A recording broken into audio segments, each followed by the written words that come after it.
तो नमस्कार दोस्तों, मेरा नाम है मनोहर और स्वागत है आप सभी का सनराइज टेक्निकल में। दोस्तों, जैसा कि आप जानते हैं कि हम हर एक नई वीडियो में एक बहुत ही ज़्यादा इम्पोर्टेंट इन्फॉर्मेशन के साथ आपके सामने आते हैं। तो आज का ये वीडियो भी आपके लिए बहुत ही ज़्यादा इम्पोर्टेंट होने वाला है।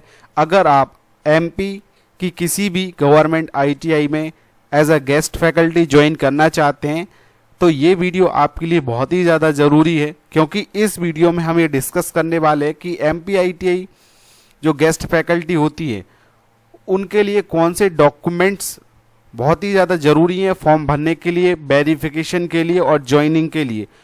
और जो परमानेंट वैकेंसी आने वाली है उसके रिगार्डिंग भी आपको मैं कुछ यहाँ पे बताने वाला हूँ। तो इस वीडियो को आप पूरा देखें, चैनल को सब्सक्राइब करिए, बेल आइकन को ऑन रखिए ताकि आपसे ऐसे इंपॉर्टेंट वीडियोस मिस ना हो। तो देखिए दोस्तों, सबसे पहले अगर आप आईटीआई में गेस्ट फैकल्टी बनना चाहते हैं तो आपके पास या तो पॉलिटेक्निक डिप्लोमा हो या इंजीनियरिंग बीटेक हो या फिर आईटीआई हो, ठीक है। इतना तो आपके पास एक बेसिक क्वालिफिकेशन होना चाहिए। तो देखिए यहाँ पे लिखा है शैक्षणिक तकनीकी योग्यता, है ना। यहाँ पे आपको तकनीकी टेक्निकल एजुकेशन में आप क्वालिफाइड हो किसी भी डिग्री डिप्लोमा से, लेकिन वो टेक्निकल होना चाहिए, ठीक है, रिलेवेंट ट्रेड में। जैसे कि अगर आपने कोपा से आईटीआई किया है तो आप कोपा में अप्लाई कर सकते हैं। अगर आपने आईटीसीएस से बीटेक किया है तो फिर आप कोपा में अप्लाई कर सकते हैं। मैकेनिकल से आपने इंजीनियरिंग की है तो आप मशीनिस्ट, जैसे कि और भी बहुत सारी ट्रेड्स हैं जिनमें मैकेनिकल एलिजिबल है ना। एलिजिबिलिटी का जो गाइडलाइन है वो भी आप चेकआउट कर सकते हैं एमपी स्किल्स की वेबसाइट पर। अगर आप चेक नहीं कर पा रहे हैं तो आप कमेंट में लिख दीजिए, मैं उस पर भी एक वीडियो बना दूंगा। तो अभी हम देख लेते हैं कि अगर आप फॉर्म भरना चाहते हैं आईटीआई गेस्ट फैकल्टी का तो उसमें मिनिमम क्वालिफिकेशन आपके लिए क्या चाहिए। टेक्निकल एजुकेशन में आपके पास इंजीनियरिंग डिप्लोमा बीटेक होना चाहिए या फिर आईटीआई। अभी हम ये भी समझेंगे इसका जो वेटेज है उसको आप कैसे कैलकुलेट करेंगे। और देखिए, उच्चतर योग्यता में आपने एटीआई सीटीआई किया हो तो उसके आपको 3 मार्क्स यहाँ पे मिलेंगे। सीटीआई या सीआईटीएस एक ही बात है। अगर ये 1 साल का सर्टिफिकेशन कोर्स होता है, ये आपको बाहर जाके करना होता है, बहुत कम अवेलेबल है। अगर आपके पास सीटीआई नहीं है तब भी आप फॉर्म भर सकते हैं, सीआईटीएस नहीं है तब भी आप इसका फॉर्म भर सकते हैं गेस्ट फैकल्टी का, लेकिन इसका जो 3 अंक आपको मिलने वाले ये आपको नहीं मिलेंगे, ठीक है। अगर आपने संबंधित ब्रांच में इंजीनियरिंग पॉलिटेक्निक डिप्लोमा किया है तो आपको 2 नंबर और मिल जाएंगे उसी में। और अगर आपने बीटेक बीई किया तो 5 नंबर और आपको मिलेंगे। और यहाँ पे देखिए एक बहुत ही ज़्यादा इंपॉर्टेंट, अगर आपने पोस्ट ग्रेजुएशन किया है, एमई किया है या एमटेक किया है तो उसके लिए आपको कोई भी मार्क्स यहाँ पे नहीं मिलेगा, डैश लगा हुआ है, ठीक है। और अगर आपके पास अनुभव है तो अनुभव में शासकीय आईटीआई या एनसीवीटी से मान्यता प्राप्त आईटीआई में प्रशिक्षण कार्य हेतु प्रति वर्ष 4 अंक, ठीक है। मतलब 1 साल अगर आपने पढ़ाया है तो आपको 4 नंबर मिलेंगे 1 साल पढ़ाने के। अगर आपने 6 महीने से कम पढ़ाया है तो आपको 0 नंबर यहाँ पे मिलेगा। और यहाँ पे आप देखिए, यहाँ पे 5 साल का जो आपका एक्सपीरियंस है वही काउंट होगा। अगर आपने 10 साल पढ़ाया है तो ऐसा नहीं है आपको 40 नंबर मिल जाएंगे, यहाँ पे आपको अधिकतम 20 नंबर ही मिलेंगे 5 साल के एक्सपीरियंस के, ठीक है। अभी हम ये वेटेज समझ लेते हैं कि वेटेज क्या है। देखिए, आपने जो आईटीआई डिप्लोमा या डिग्री की है उस जितना भी, जैसे कि हम मान लेते हैं कि आपका 90% आया तो 90% को आपको इंटू करना है 07 से, तो आपका जो एक स्कोर बनेगा वो इसी तरीके से बनेगा। तो आप उसको मल्टीप्लाई करेंगे 07 से। मैं अभी आपको एक कैलकुलेटर पे भी करके दिखाऊंगा। मल्टीप्लाई करने के बाद जो भी आएगा उसमें अगर आपने एटीआई सीटीआई किया है तो उसमें 3 नंबर और जोड़ लीजिए। अगर आपने पॉलिटेक्निक डिप्लोमा किया है तो 2 नंबर और जोड़ लीजिए। ऐसे आपका जो है स्कोर इंक्रीज। अगर आपको 1 साल का एक्सपीरियंस है आईटीआई में पढ़ाने का तो 4 नंबर और जोड़ लीजिए, ठीक है।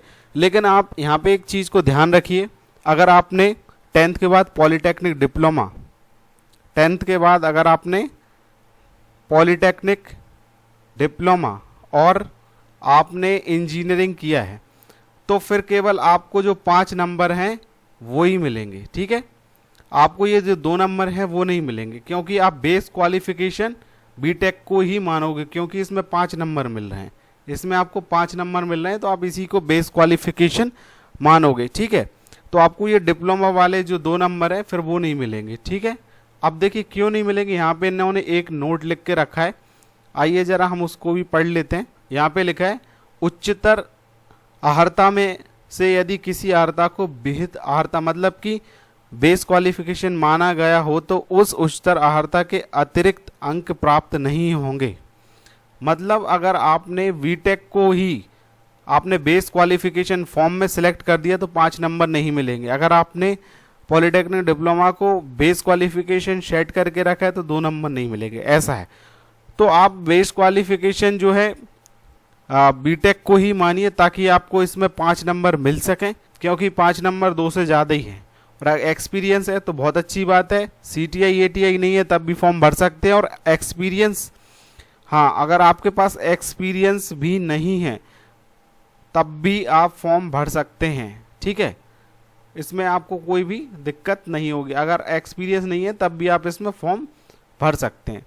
तो चलिए अब मैं आपको ये बता देता हूँ कि किस तरीके से इसका स्कोर बनेगा, किस तरीके से इसका स्कोर कैलकुलेट होगा। आइए हम कैलकुलेटर पे करके देखते हैं। तो देखिए दोस्तों, हम कैलकुलेटर पे आ चुके हैं। हम आपको कैलकुलेट करके दिखाएंगे कि किस तरीके से आपको जो है अपना स्कोर यहाँ पे कैलकुलेट करना है। और इसी तरीके से एमपी स्किल्स जो है वो आपका स्कोर कैलकुलेट करने वाला है। फॉर एग्जांपल आपका जो आईटीआई है उसमें 90% आए हैं। ठीक है, तो 90% को आपको मल्टीप्लाई करना है 0.7 से, यही लिखा था वहाँ पे, इक्वल टू, तो आपका जो स्कोर है वो बनेगा 63, है ना। ये जो स्कोर है वो आपका 100 में से ही माना जाएगा। मतलब मेरिट इसी के बेस पे बनती है कि आपका 100 में से कितना स्कोर बन रहा है। ठीक है, तो अगर आपने इंजीनियरिंग डिग्री की है उसके अगर आपको 5 मार्क्स मिलने हैं तो 5 मार्क्स आप इसमें ऐड कर लीजिए। ठीक है, तो कितना हो गया 68। अगर आपका 2 साल का एक्सपीरियंस है तो 4 और 4 8 नंबर और इसमें आप ऐड कर लें, तो इस तरीके से आपका 76 स्कोर हो जाएगा। मतलब फाइनली जो आपका स्कोर माना जाएगा वो 76 माना जाएगा और इसी बेस पे आपका सिलेक्शन होगा। तो इस तरीके से कैलकुलेट करते हैं। ठीक है, और इसकी जो सैलरी है मैं वो आपको बता दूं, पहले 10,000 थी, फिर 14,000 कर दी गई थी और अब फाइनली 20,000 रुपये पर मंथ इसकी सैलरी है। अगर आपकी इसमें जॉब लग जाती है गेस्ट फैकल्टी में तो ये बहुत ही बड़ी अपॉर्चुनिटी है। और मैं आपको बताना चाहूँगा कि MPIT ट्रेनिंग ऑफिसर की परमानेंट भर्ती भी बहुत ही जल्दी आने वाली है। तो इसके लिए हमारे सनराइज टेक्निकल एंड्रॉयड ऐप पर क्लासेस चल रही हैं, आप वहां से भी इन क्लासेस को ज्वाइन कर सकते हैं। 50% अभी डिस्काउंट है। लाइव क्लासेस, रिकॉर्डिंग उनकी, टेस्ट सीरीज, PDF नोट्स, पुराने पूरे पेपर PDF में, ये सारी फैसिलिटी आपको मिल रही है। Topic wise, unit wise, chapter wise और मिक्सअप टेस्ट आपको वहां पे मिलते हैं और टेस्ट सीरीज भी इसमें है। दोनों पे ही 50% डिस्काउंट है, तो इनको आप चेकआउट कर सकते हैं। डिस्क्रिप्शन में एंड्रॉयड ऐप का लिंक है। धन्यवाद दोस्तों, जय हिंद, जय भारत।